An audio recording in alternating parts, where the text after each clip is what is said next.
Mohamed V, le mouton docile de la France, roi du Maroc qui ne s'intéresse pas à la politique, et qui préfère s'adonner au plaisir du golf, du tennis, de plaisirs charnels, au centre de son harem et de sa fortune personnelle, préoccupation majeure dont s'inspireront ses successeurs.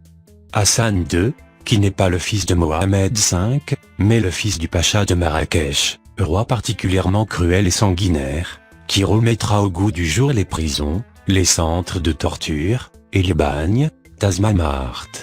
Avec un ego démesuré, imbu de sa personne, il n'a que mépris pour son peuple. Décédé en 1999, il ne laissera pas un souvenir impérissable aux défenseurs des droits de l'homme.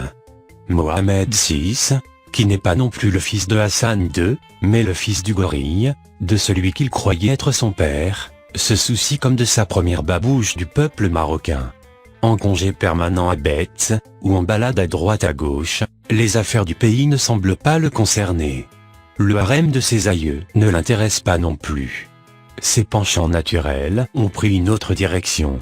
Sa fortune personnelle est considérable, mais placée dans des paradis fiscaux par prudence, au cas où, et en faisant référence à Ben Ali, Kadhafi, ou autres pointures de ce genre, il est présent dans l'agroalimentaire, la téléphonie, la banque, hostellerie, le BTP, etc.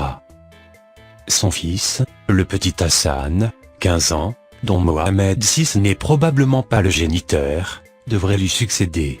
Par précaution, il vient de recevoir en cadeau un jet privé de grande valeur, doté d'un rayon d'action lui permettant au cas où, d'aller trouver refuge au bout du monde, et ultime précaution, l'avion est équipé d'une technologie ultra sophistiquée, lui permettant d'éviter des tirs de missiles.